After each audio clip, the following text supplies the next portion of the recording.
네, 안녕하세요. 주식은 역시 끼리끼리새 끼리십니다. 안녕하세요, 여러분들. 자, 오늘 증시는 태풍이 와서 그럴까요? 조금은 나쁘게 마무리된 걸 확인할 수 있습니다. 이러한 하락이 빨리 끝나길 바라며 오늘 한번 확인해 보도록 하겠습니다. 매일매일 주를 위한 5분 시황 정리. 오늘은 22년 9월 5일 월요일입니다. 같이 공부하시죠. 렛츠 기릿!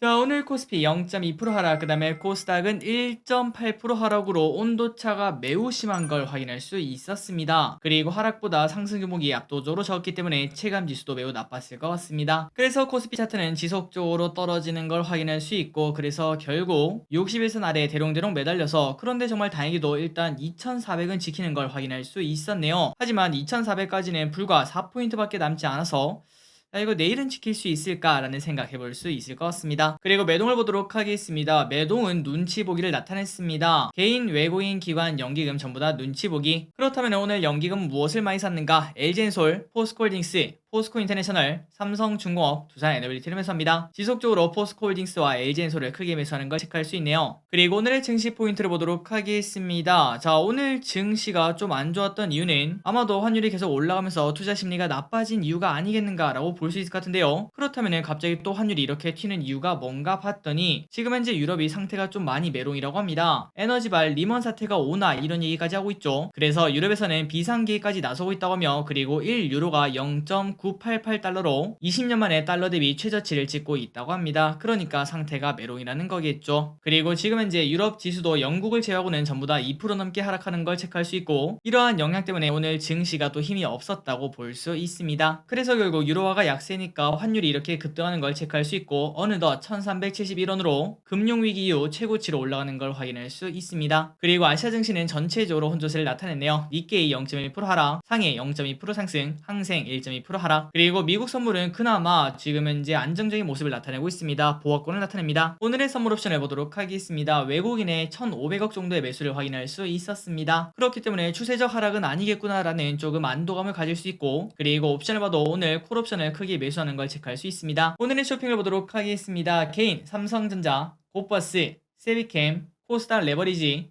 삼성바이오직스, HLB, 두산에너빌리티, 삼성전자 우, 삼성 SDI, LG노텍, 레고 겐바이오를 매수합니다. 그리고 외국인은 현대차, 에코프로비엠, LNF, 하나솔루션, LG화학, SK이노베이션, KB금융, 셀트리온, NC소프트, 박셀바이오, 네이버를 매수하고요. 마지막으로 기관은 삼성전자, 현대차, LG엔솔, SK이노베이션, 포스코홀딩스, 포스코인터내셔널, 기아, 한국항공우주, 하나에어로스페이스, SOE를 매수합니다. 자, 오늘 외국인과 기관의 현대차를 이렇게 쌍끌이 매수하는 걸 체크할 수 있습니다. 다음으로 주요정을 보도록 하겠습니다. 내일입니다. 미국 ISM 비제조업지수 발표, 대만 장관급 인사가 미국을 방문한다고 합니다. 그리고 수요일입니다. 유럽 피부과학회가 개최가 된다고 합니다. 여기서 셀트리온 임상 발표가 있다고 하며, 애플에서 아이폰 14가 드디어 공개가 된다고 합니다.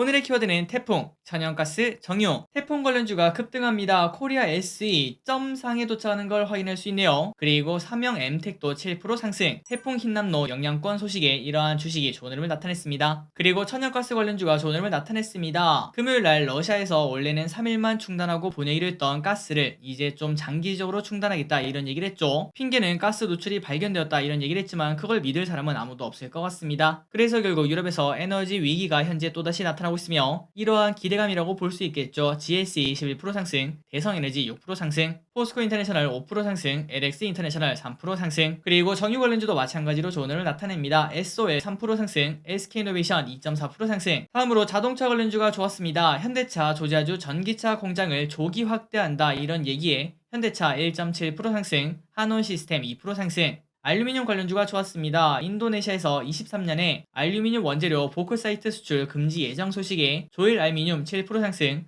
사마알미늄 2% 상승. 게임 관련주가 오랜만에 상승했네요. 오늘같이 장이 안 좋을 때 상승했다는 건 의미가 있을 것 같습니다. 게임즈컴에 다수 참여한 국내 기업들이 PC 그리고 콘솔 이쪽에도 시장을 개척하는 거 아니냐 이러한 전망에 NC소프트 2% 상승, 크래프톤 1.7% 상승, 퍼러비스 1.8% 상승, 넷마블 1.6% 상승. 그리고 네옴시티 관련주가 급등합니다. 네옴시티 터널 프로젝트에 참여 중이라고 밝혀서 유신이라는 기업이 16% 상승, 한미글로벌은 계속 올라가는 걸 확인할 수 있네요. 6% 상승, 해외 사업의 본격적 성장 기대감에 주가가 올라갑니다. 그리고 LS전선 아시아는 5% 상승했습니다. 중동의 전력 케이블 점유율 1위를 차지하고 있기 때문에 네옴시티 수주 기대감이 있다고 합니다. 다음으로 광고 관련주인 제일기획 오늘 4.4% 올라갑니다. 하반기 호실적 전망에 주가 상승, 센서 관련주인 삼형 SNC 상한가에 도착합니다. 배터리팩 국책과제 주관사 선정이 되었다고 합니다. 페인트 관련주인 노루홀딩스 우선주 상한가에 도착합니다. 경영권 분쟁 추측에 상승했다고 합니다. 조선 관련주인 현대중공업 2.6% 상승합니다. 3,900억 규모 수주 소식이 나왔다고 합니다. 그리고 철강 관련주인 세아베스틸 지주 8.7% 상승, 철강 스크랩 가격 상승 이슈로 지속적 상승, 바이오 관련주인 나노엔텍 상한가에 도착합니다. CAR T치료제 본격화 소식에 세포치료제 모니터링 플랫폼을 보유하고 있다는 게 부각이 되었다고 합니다. 마지막으로 삼성전자 오늘 또 하락해서 57,100원까지 하락하는 걸 체크할 수 있습니다. 오늘의 시황전은 여기까지 끝났습니다. 항상 이렇게 같이 공부해서 진심으로 감사드리고 남은 화수 목 좋은 결과 있기를 진심으로 바랍니다. 지금까지 기리셨습니다. 빠이요.